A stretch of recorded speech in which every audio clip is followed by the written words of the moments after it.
If you look at Palestine on a standard world map, it usually looks like a couple of solid green shapes.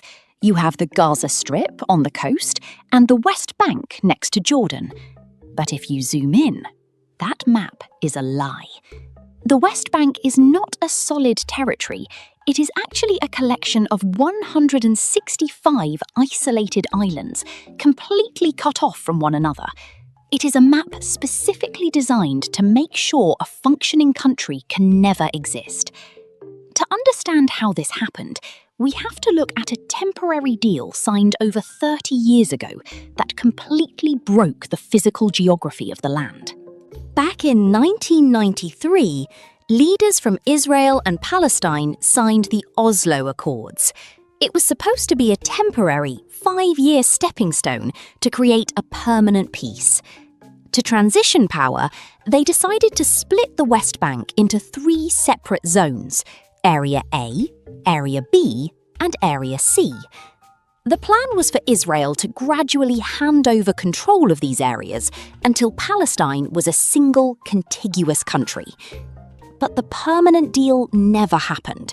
The temporary divisions became permanent. And today, those 3 zones are still there, dividing the land like a giant, messy jigsaw puzzle. The way these 3 zones are divided is where the geography gets messy. Area A covers about 18% of the West Bank. It includes the major Palestinian cities like Ramallah, Nablus, and Hebron. In this zone, the Palestinian Authority runs the schools, the offices, and the police force. Area B covers about 22% of the land, mostly smaller villages. Here, Palestinians handle civil matters, but Israel controls the security and military.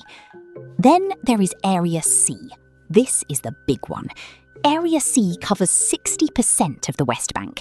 It contains almost all of the fertile agricultural land, the water aquifers, and the open space.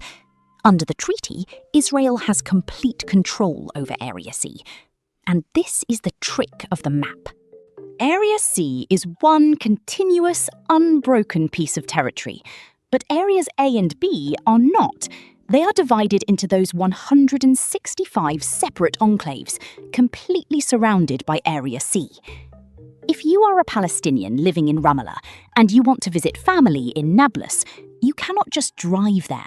You have to leave your island, enter Israeli-controlled Area C, pass through military checkpoints, and navigate roads that are often restricted. According to data from the United Nations, there are over 700 physical obstacles, including checkpoints and roadblocks, scattered across the West Bank on any given day. This brings us to the core issue of political rights. It is incredibly difficult to run a functioning country when you do not control the physical space between your own cities. How do you build a national power grid when the cables have to cross land you do not own? How do you run water pipes, build highways, or grow a cohesive economy when every basic infrastructure project requires a permit from a foreign military? According to a report by the World Bank, Palestinian restricted access to Area C costs their economy billions of dollars every year. Borders are supposed to outline a nation, but in the West Bank, the borders are used to prevent one from forming.